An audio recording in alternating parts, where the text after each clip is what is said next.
do you extract value from the profile and reputation you've built in the marketplace? How can you package and leverage your knowledge and expertise for greater influence and impact? Welcome to Reputation Revolution, the show where we dissect what's involved in commercializing and profiting from your professional personal brand. You've put in the hard yards. Now it's time to capitalize. Let's dive in. Welcome to the Reputation Revolution show. My name is Trevor Young and it's great to have your company. Now, being good at what you do is one thing, but being able to design a product or a service around your knowledge and your expertise and your experience so that it sells itself, that is another matter entirely. So this is the theme of today's episode, and to help us unpack this important but often confusing task, we have in the virtual studio Cristina Castro and Angela Sai, and they're the founders of Grow Your Brand with Impact. This is a UK-based consultancy that helps marketing-fatigued consultants, coaches and business owners implement marketing that gets results. Cristina and Angela, welcome to the show. Thanks, Trevor. Thanks for having us. Thank you so much. Let's start with you, Cristina. What were you doing 10 years ago? It's funny, I was thinking about that, listening to some of your past episodes, and actually I had just come back from living in New York, so I was doing some consulting work in New York as part of wrapping up my master's and also wanting to do a bit of a career change. I had been 10 years in medical and I wanted to get more into that consulting space. So I had just come back from living in New York City. Very nice. And Angela? So I was also thinking about this question as well. 10 years ago, I was living a very, very different life to what I do now. I was working very, very, very long hours, I would say. So I was in Accenture, basically living this management consulting life, which is just days and nights and weekends. I believe I had actually just recently been promoted or moved into some different role, so on. And I was actually working in one of these roles that are always really difficult to explain at parties. Like I go to these parties and I go, oh, I'm a capability lead. And they're like, what is that? But it turns out that what I was doing back then, and you know, that may be something we unpack later, is actually pretty much the foundation of what we do today, which is, you know, turning expertise into products and offers and, you know, positioning them out in the market. So yeah, it's, I would say quite a lot of where things started. So you're very multinational in one respect. I mean, you've been, I think you lived in Australia, not sure for how long, Angela, in Sydney, and now you're in London. And Cristina, you obviously were in New York 10 years ago, and today you're in Madrid. So you've seen a lot of the world, and no doubt that is helps inform you of everything that you do, and we're going to unpack a lot of that. You work mainly with service-based businesses and coaches and consultants and advisors and the like, as we mentioned. But let's go a bit deeper. What can you tell us about the sorts of clients you deal with? What are some probably, let's say, some common challenges they face? There's some common problems and the same questions that people ask all the time that seek out your services. What's the spread of types of clients that you're working with, and what are the challenges that they face? You want to kick that off? Yeah, sure. So mostly people have been in a career and reached a career. A lot of our guys are ex-corporate. Now I say a lot, not all, but a lot of our guys are ex-corporate, have been in their corporate careers 10, 15, 20 years plus. Like they are deep experts in what they do. Like when I say deep experts, they blow my mind every day. On when I learn so much from these people because they're passionate about what they do. They are very unique. Often they've had these long careers where they've just developed an expertise, they've developed an experience that is really unique. And I know you've had other speakers on your podcast that talk about the uniqueness and the capabilities of one person, and the specialties of one person. But these guys really that come to us, they're seasoned experts. Yep. You know, we're really talking about someone absolutely 10, 15 years plus in their areas of expertise, and they bring all of that together with them. And because they're such experts at what they do, is because it now comes so naturally, it's like a breathing for them, what they do, that sometimes they don't actually see the full value in what they actually present to their clients or what they present to the world. That's often what their biggest challenge is. They know they've got a lot to offer, but what exactly is the value in their offer, or how do they package what they actually offer so that it actually makes sense for a person to buy, is so hard for them because it is just so natural now. I think the key, there's a couple of things there. One is going out on your own or running your own business after being in a corporate environment for a long time can be very scary, because all of a sudden you've got to do everything, and you've got to actually run the business. It's not just about doing the consulting and sharing your ideas, etc. And I suppose that's always a challenge and a roadblock for a lot of people. But I think you're right. They've probably never had to package themselves to a degree, maybe for internal promotions, but that's probably about it. They might have even had a marketing department to push everything that they do as well. They just turn up and deliver. Well, that's it. I mean, I think the difficulty with this is really the identity shift that is coming with that jump from going from corporate and expert in corporate and being recognized for that, where things are already packaged. You've got a job title, you've got a role that you're playing in an organization, you've got supportive functions around you, but then suddenly you're out there, and it's like, all right, on top of that, you need to shed that skin of you being that person within corporate into now a person in business. And like you rightfully said, it is multifaceted. You're now suddenly wearing 20 different hats compared to the thing that you used to do just before. And on top of that, you have to now sell yourself, which is actually a really deeply vulnerable and very exposing exercise that people don't realize how difficult it is until they go out into that world. And they end up doing all these things, and you probably recognize this, they end up doing all these things like doing the same things similar to how they would get a job, like selling their time, selling their skills, selling like, okay, I can help you do this, I can help you do this, I can help you do this, but without really doing that groundwork to uncover, what is their real expertise. So I think that's the thing that Cristina was talking about before. Yep. Christine, did you find that there's more people coming out of corporate now? I mean, the whole solopreneur, run your, design a one-person business. I mean, the ball game's completely changed today as it would have been, even 5 to 10 years ago, where it was, you had an office and it was probably more geographically based. And today you can be a global coach and consultant and advisor and have multiple jobs, have a portfolio approach to work now, and have multiple, what do they call those people? Slashes. They got the slash coach, mentor, advisor, board director, / It. Are you finding that now there more people are coming out and they've had enough of corporate? I think so, especially the type of people we're dealing with. I think we've heard of the Great Recession, not the Great Recession, the Great Resignation, right? That happened, COVID, working from home, being able to control your own time a lot more. Even to a large extent, the fact that millennials are coming into the workforce and are saying, I want something different. And our generation are going, okay, what would different look like for me? I've got my kids, or I've had the kids, and is retirement going to be sitting in this cubicle or sitting in the VP role, CEO role, and the headaches that come with that?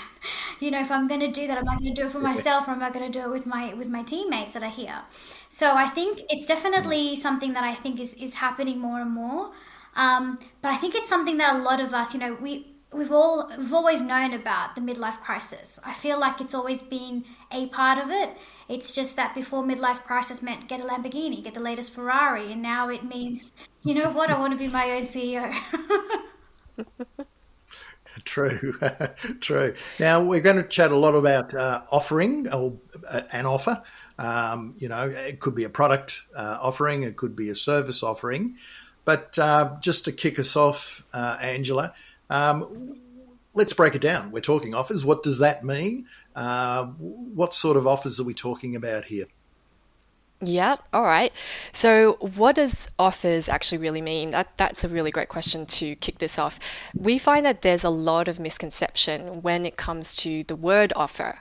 Even as we're navigating through in the work that we've done with I would say other coaches in building up our business, but also generally when business owners, well, experts, start up their business and they think about an offer.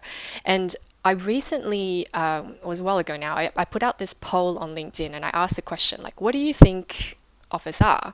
Like, what words come to your mind? And it was actually very interesting what came back. So there was a lot of marketing. So people associate offers with simply how they market what they do. They talk about discounts. So it's like, oh, I got a special offer for you.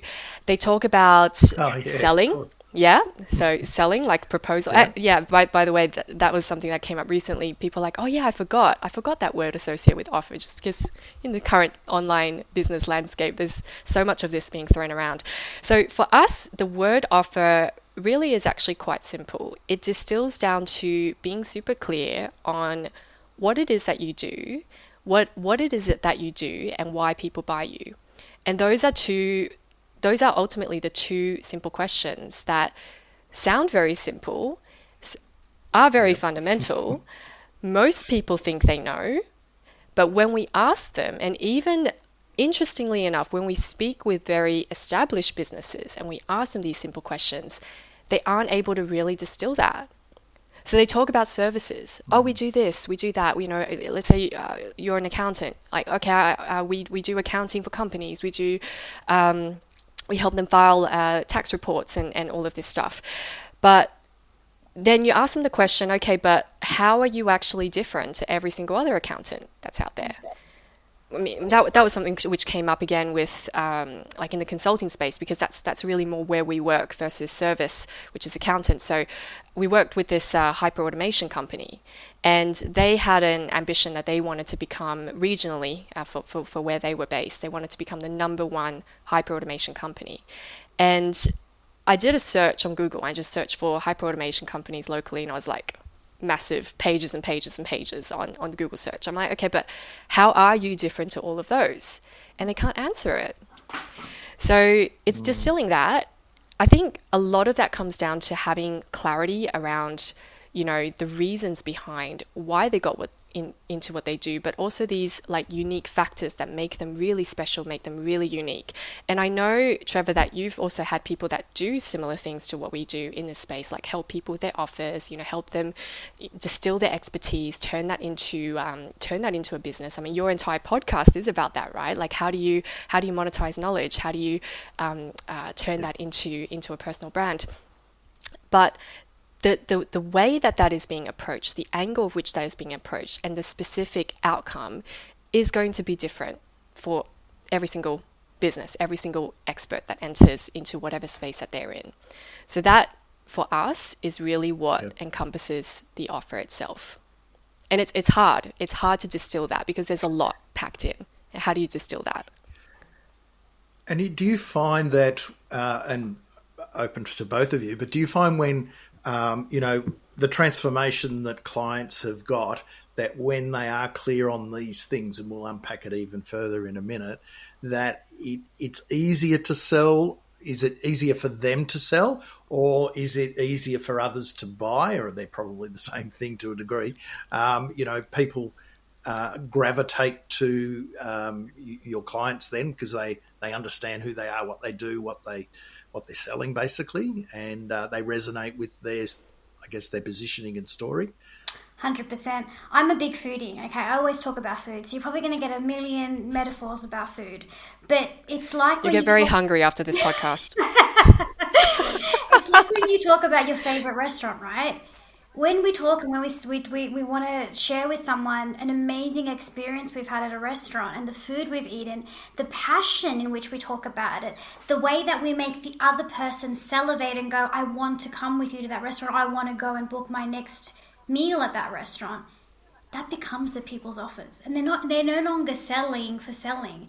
They are just speaking with such passion about what they do and how they help the people they help. that it becomes a no-brainer. Even the steps on how to run the business, how to sell bits and pieces of what they do, or what stage someone buys from you, it becomes so clear because the end goal is so clear. The reason why they're in business is so clear that everything else falls on the wayside. And so, when we do, you also help them with productizing. Is that a word that resonates with you guys? Yes. Are they productizing? So once they're clear on those fundamentals, is it then a matter of productizing their expertise? Do you help them? I know there's numbers of schools of thought. Some are, you start with small, lower price and build up, and others say you only have one offer, and others have a whole service offering. What's your take on the myriad ways of having offers out in the marketplace from a product, let's call it a productizing perspective? Yeah. So I wanted to add on what Christine was saying earlier because it relates to this. So she speaks about having that passion, like identifying that and bringing that across in the way that you're expressing and talking about what you do. But there's an analogy that I know Christina often likes to use, and it's about pizzas. We love pizzas. We love Italian food, both of us. And basically, it really is, it is talking about your favorite restaurant. But imagine it is talking about your favorite restaurant in the way that you know that this Italian restaurant has the most amazing margarita pizza, like the best margarita pizza. I mean, margarita pizza is one of these things that is sort of like a benchmark for you to judge whether or not a Italian restaurant is going to be of good quality. So it's got to get down to that level, and your offers need to be as easy to buy as going into that favorite restaurant of yours and actually saying, you know what, I want the margarita pizza. So, and yeah, like you talk about, the product ladder, right? So you can also think about that in terms of like the margarita pizza is obviously the basic, but then you have like all kinds of, other variations, advanced, special seasonal stuff on the menu and different bits and pieces. So you can think about that, like once you've kind of gotten down to the essence of what you're really selling and why people should buy you versus anybody else who offers what you do, then you've got that base to start being able to build on the rest of your offers or your pizzas, if you will.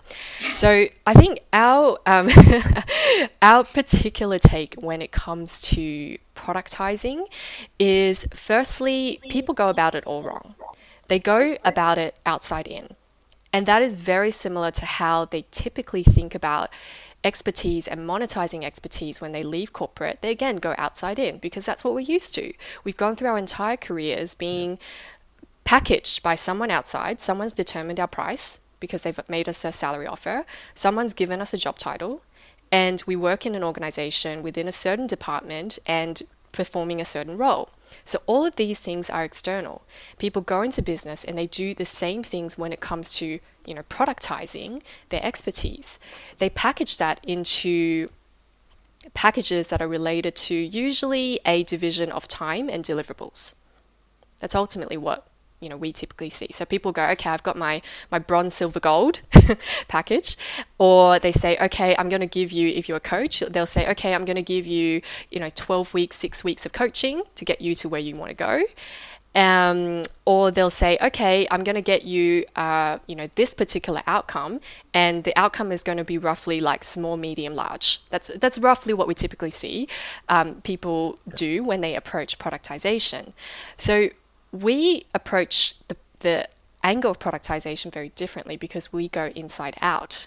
We have to first almost like break apart everything, everything on the outside that you've ever put around and wrapped around your expertise. Like we had a session just 2 days ago, or was it yesterday? I can't remember. We do these deep dives daily. So with a client where because this was an in-between step, right? He's like, I feel like in the middle of that, he said, I feel like my brain's gone into scrambled eggs.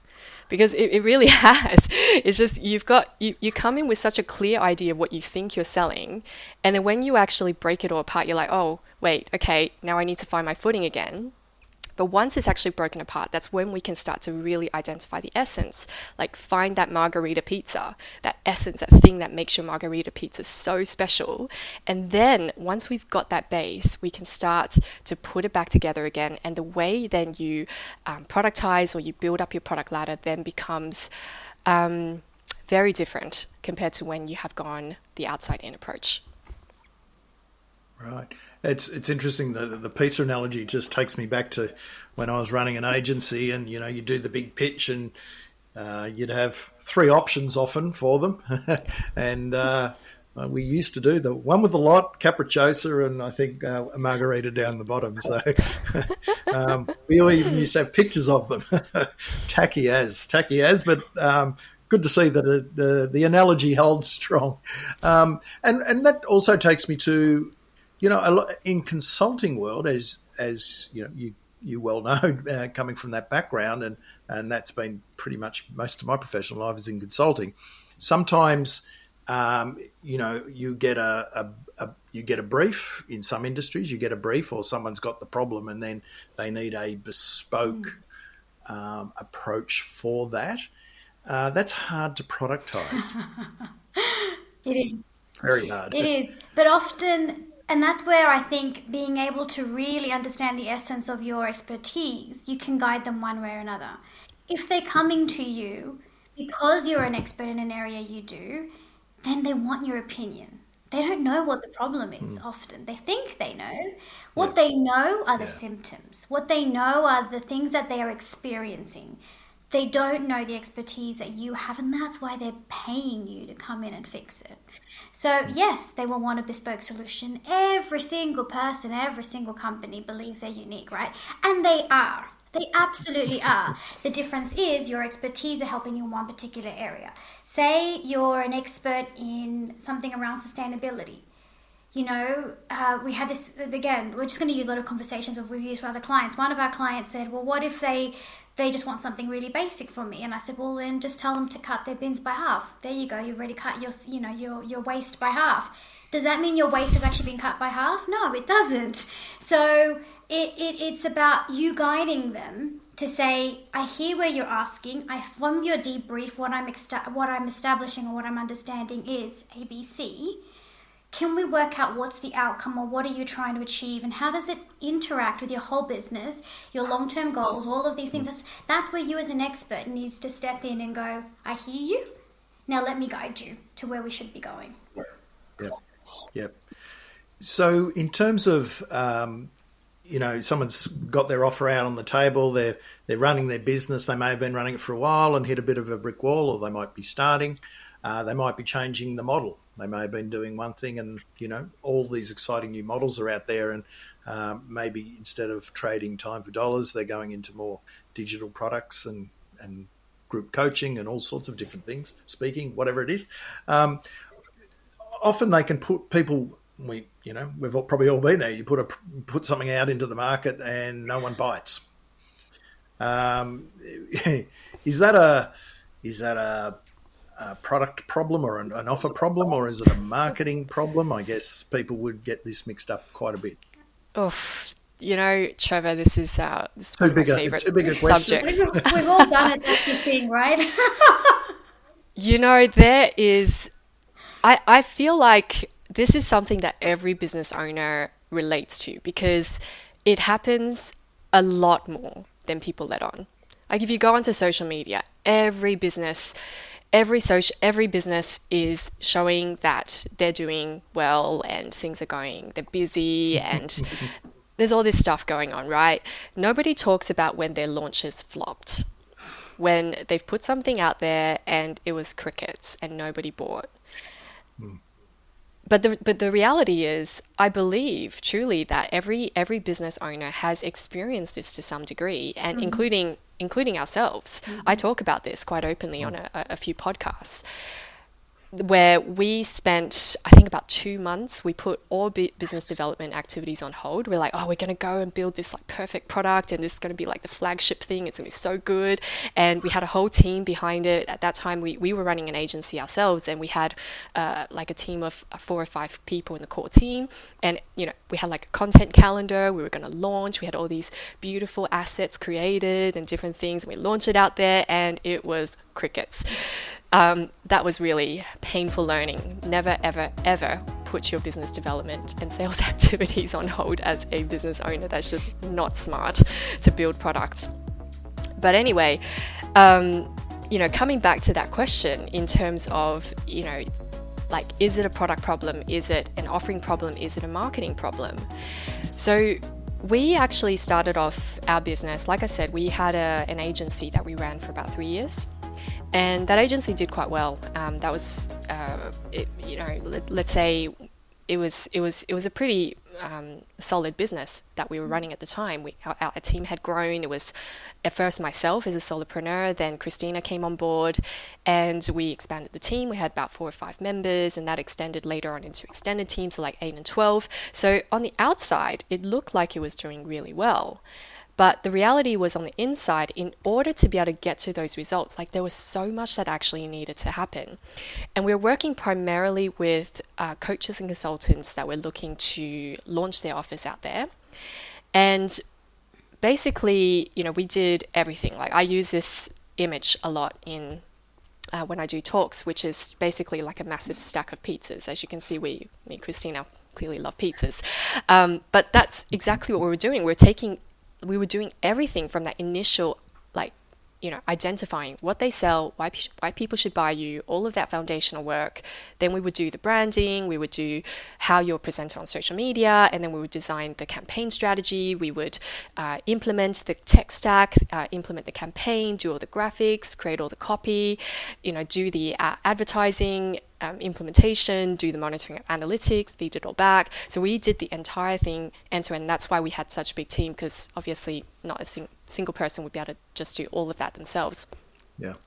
And what we repeatedly were finding is the groundwork that we were doing in the beginning, that discovery work around what they were actually selling and why, and getting that validated in the market, that was actually foundational in order for us to get campaigns working, because a lot of the times the people that were coming to us, they had been burnt time and time again. They've tried either marketing on their own, they've tried working with different agencies, they've tried lots and lots of things that me and Christina, we talk about as band-aid solutions. And they just haven't cracked it. They're like, people just aren't buying. I feel like I'm pouring all this money into my marketing machine and nothing is coming out. And for us, it came down to that in order for us to get their marketing to work, we had to fix this foundational piece, like figure out, get that clarity firstly on what it is, but then tune it, dial it to a way that it connects with the market. And that's the step that we call validation. We did that through advertising, because advertising, there were ways that we could do where we were advertising from a validation perspective and get results really quickly, signals from the market, be able to feed it back, tune things.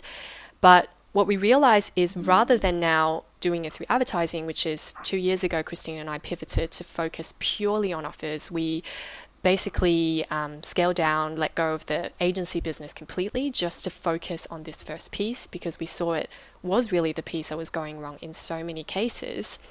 So rather than pour all this money into expensive advertising, there's actually a lot that you can do, and it's almost at no cost, really, to be able to do that, and ensure that when you are getting to that stage that you're ready to invest some serious dollars in advertising and campaigns, that it's actually going to get you return on investment. So for us, it was a foundational thing that we discovered. Launches that go wrong, typically it's because the groundwork on that foundational piece is not going wrong, is not done completely enough. So I want to get into that, where you said those things, I want to unpack those. But just because what you've been talking about, you basically blew up your business in that regard. And no doubt you've got clients, and there's a lot of people in this space who could have been business owners. They're not necessarily from corporate as well. They've been running their bigger businesses and now just I don't really need it, or they've sold it and they sort of can start again and they don't really have the energy to create a whole agency size of things. But in terms of when you did that, a lot of professionals in that they've got all these things that they can do and they can offer, broad experience, and often the best thing and the hardest thing to do is to walk away from a lot of the stuff and to focus, which is really what you guys are doing. I mean, that's, there's probably a stack of stuff that you can do. Do you feel the pull but we can do this as well? Or, do you feel yourself pulled into that? Because I know I do.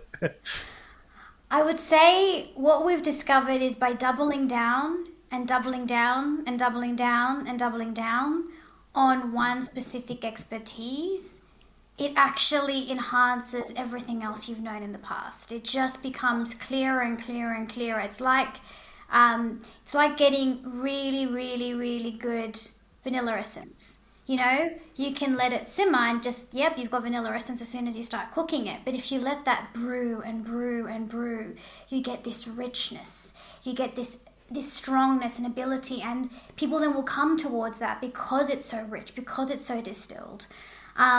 So don't get me wrong, I'll still give commercial advice. Angela still gives marketing advice, and that there will come a minute where you get that. But people don't come to us for that, and that's what makes it so unique, right? Is that we're not washed away by, we serve you with all kinds of marketing and sales, which is our background, or consulting. We help you with the offer. And we know we can help you with the offer, getting that dialed in so well that when you then want really good marketing advice, you've got the money to invest from your own business, not from your pocket, in that marketing. If you want to get a really good pricing coach, go for it. It's not that we can't help you, but go for the best of the best. Don't go for something else. Can I unpack that there even further? Is this something you recommend clients that if they've got all of these, like you were, and they've got all of these balls in the air sort of thing, is part of this foundational work, and maybe the easiest way is to walk us through the foundational work a little bit deeper, and the answer might be there, but I'm really interested to know that, is part of the foundational work is to get rid of the noise around you and to get rid of, services and things that you do that you shouldn't probably be doing. Yeah. So let's unpack that foundational work a bit. Christina mentioned the word essence, and we've talked about this process of distillation a lot. But in order to really be able to distill that essence and that foundational work, you need to know where you're going. Like when you're building a house, right? Like you've got this dream house in your head that you want, but in order to be able to build that dream house, you need the foundations, but you also need to know what the foundations need to support towards.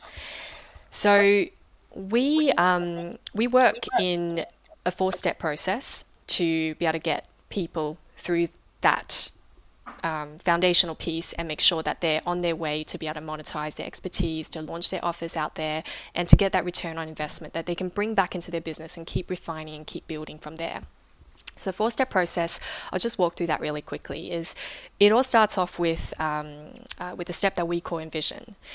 And that is what I mean when I talk about long term. And what we have found going into business and working with a lot of our clients, but also people that we talk to, is that people just don't spend enough time in thinking about that business long term. They end up in a business where they've just jumped in, they've started selling their time, they started selling their expertise, and they don't realize that they're building a business which originally they most likely entered into it because they wanted flexibility, they wanted freedom, they wanted to be their own boss and all of that stuff. And they end up being kind of slave to a job that they've created for themselves. And it ends up being a business that they're just not particularly getting a lot of joy from running. And that was what was ultimately happening even to the both of us at one point. For me personally, I used to work 90, 100-hour weeks back in my consulting days. And then I created an agency and I was like, oh, but now I'm passionate about it. Now I'm doing my own thing and I'm surrounded by an amazing team, which all of that was true, but I was still working like crazy hours. I was working weekends, I was working evenings, and I just knew that that wasn't what I wanted long term. Like it just felt off. So that envisioning phase is all about getting super, super, super clear on that picture of the future. Firstly, being very honest with yourself. What do you want? Like what kind of a business are you truly going to enjoy running? Do you enjoy running a team? Maybe you came from a leadership role where you were brilliant at leading a team, but is that what you want to be doing day to day? Because the day to day of people management, there's a lot that you have to be thinking about there. And, do you really want to run like basically a company where you have people under you, sort of like a mini corporate? Like, is that actually what you want? Do you really want to work for corporates as your clients, where you might be pulled into the environment of politics? So even though you're now a contractor or freelancer, you're doing your own thing, but the reality is you're still kind of thrown in there and you're still having to navigate and deal with, the situations.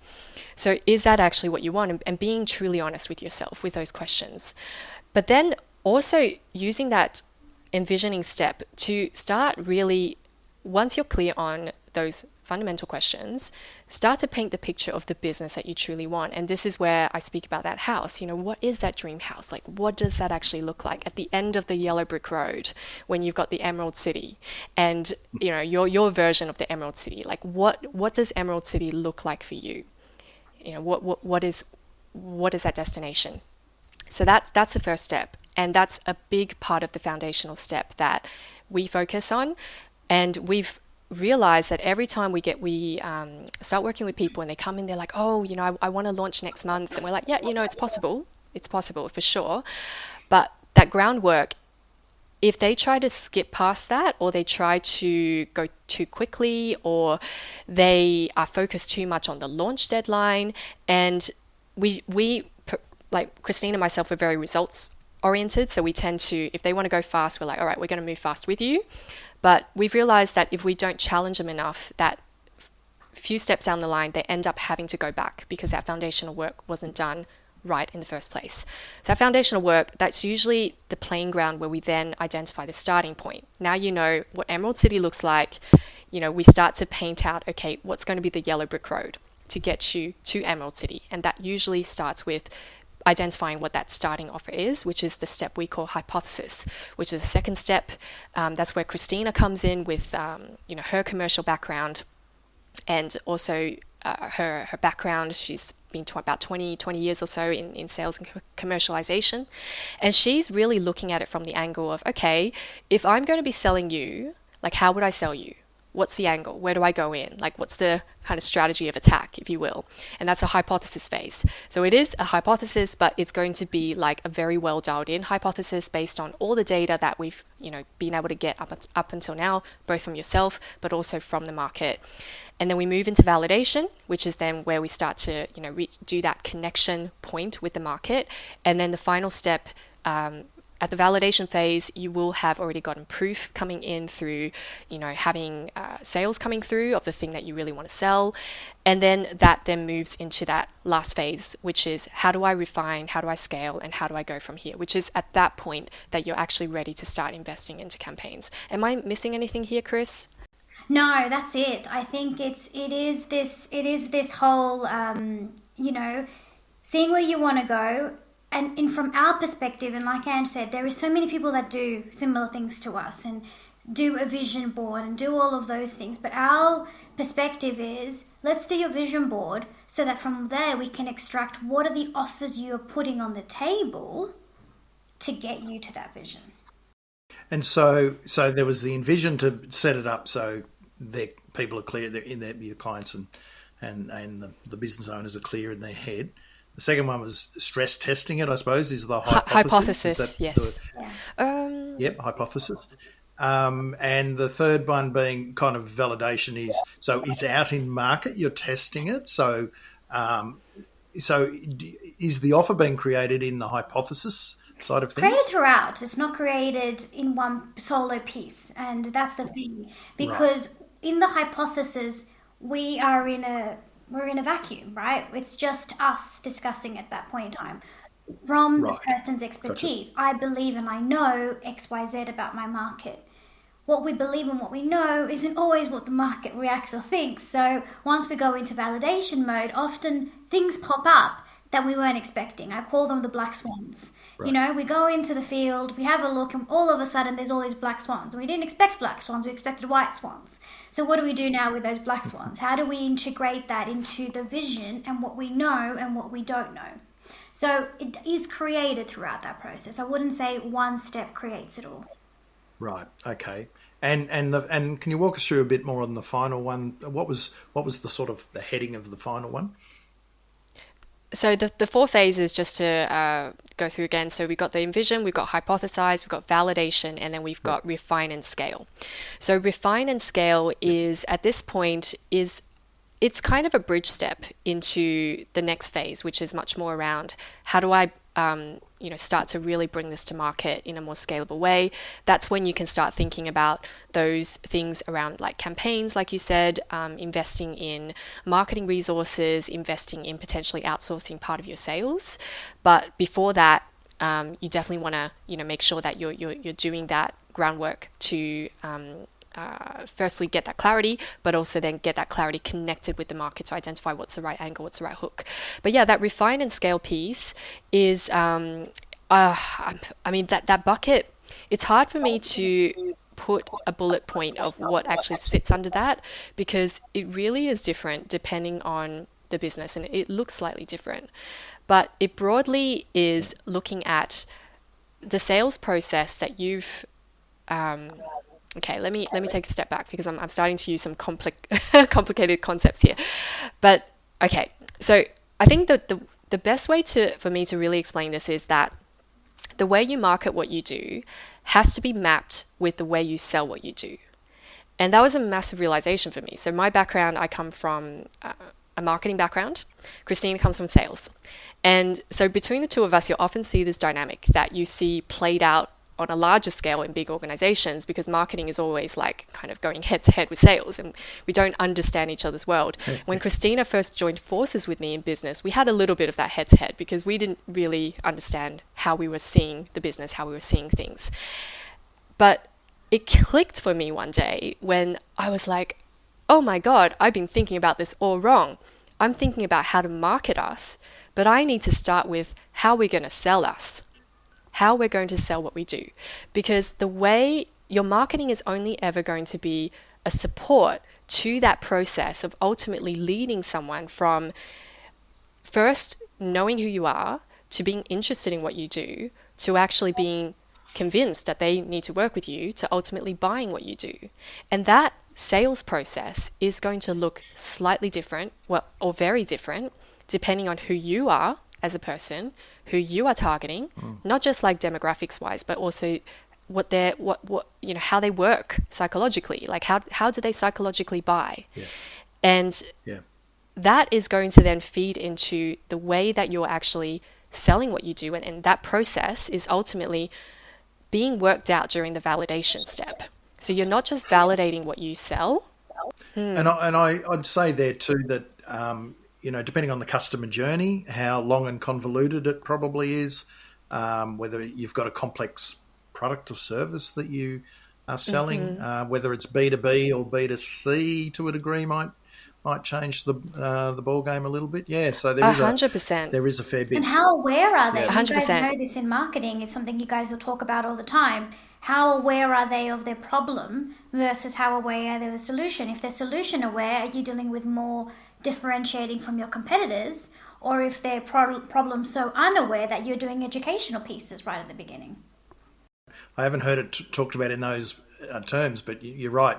So what you're saying is basically if someone's looking for a solution, they know what the issue is or what the problem is, and then they're out. And then it's kind of which supplier am I going to, which provider am I going to go with, versus I didn't even know. I think that sounds like me. They're reading something, and that's really where I guess content is really good, and perhaps social media, and people are scrolling through and they say, oh, that sounds like me. Is that the kind of thing you're saying, that people self-identify with the sorts of things and the ideas that you're putting out there?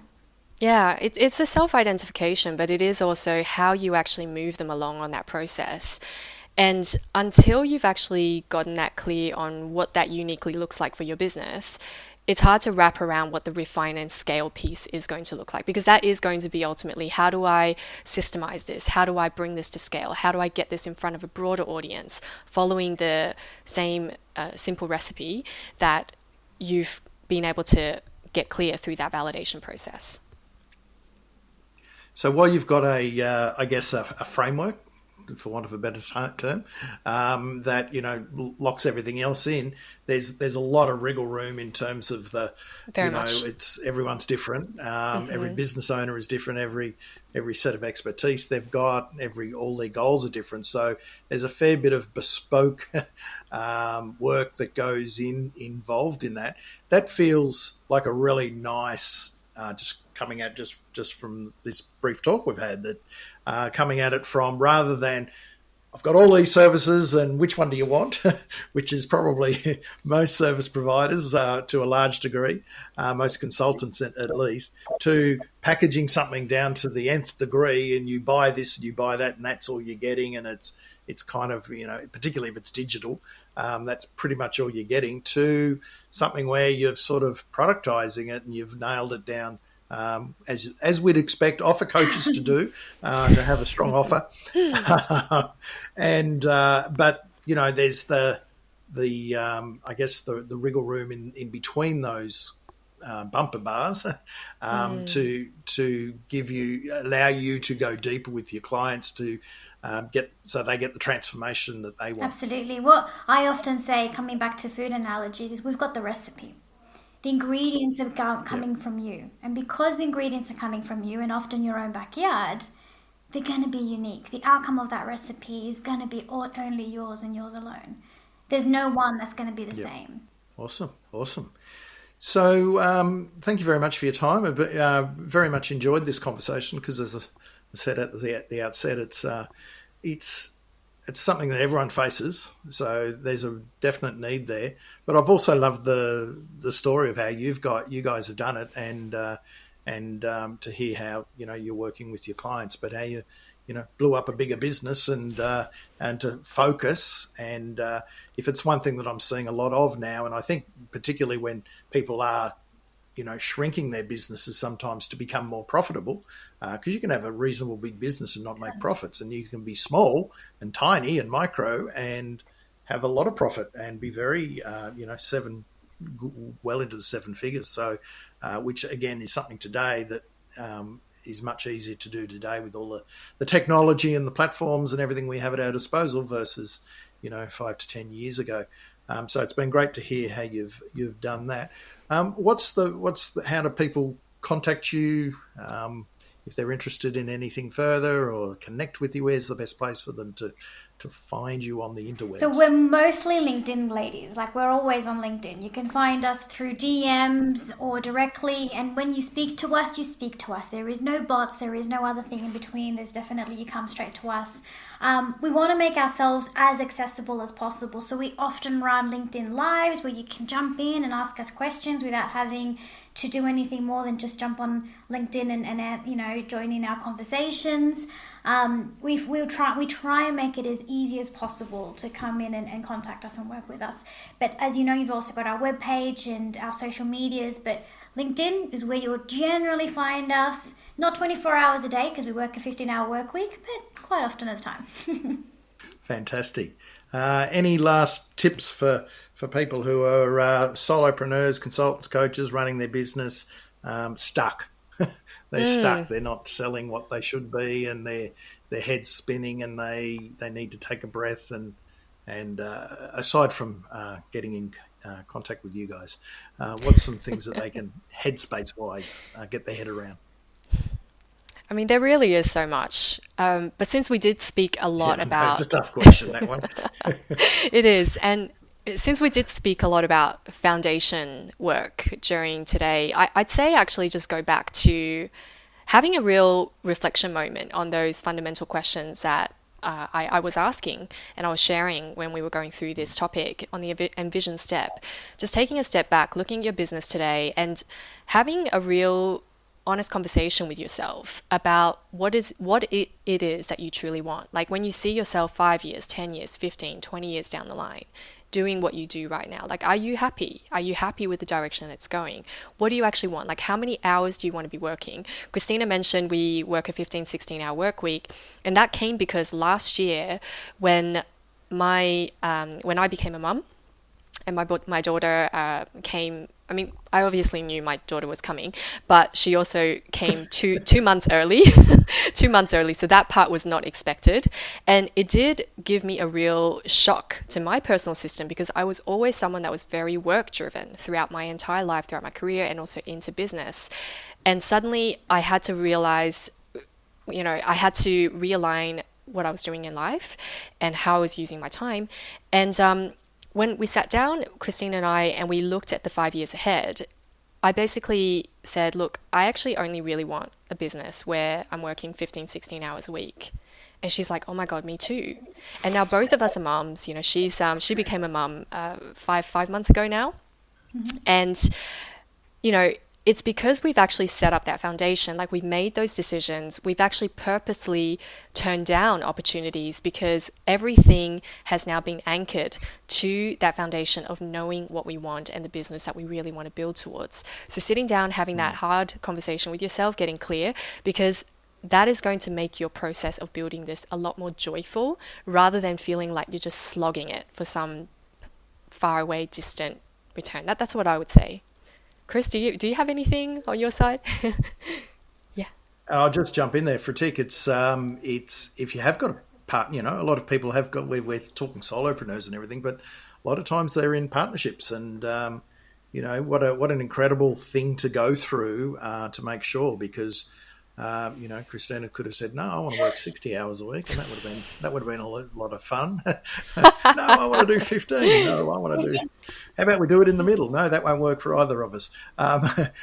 Christina, any sort of last thoughts? Any last tips for people who are stuck and wanting to get into getting their head around where they want to move? Look, I disagree with Ange there. Like, just definitely think about this long term. I always say, what do you want on your tombstone? I know what I want on mine is to revolutionize the education industry. That's huge. That's a ridiculous thing to put on a tombstone, but that's what I want to do. And that's why a 15-hour work week works with me. And what I'm doing is stepping stones towards that. Creating the wealth, creating everything I need around that. So it is, go big, go bold. Forget about where society expects us to be. If you're expected to stay in one place for the rest of your life or to build a particular type of business, forget about all that, because when you're in that tombstone, no one's going to care, but you're going to care about the business and the life you've lived, and that can go hand in hand. It doesn't have to be disparate. It can be one thing. Excellent. Well, thank you very much, and as you said, connect with you on LinkedIn. Angela and Christina, thank you very much for your time. Thank you.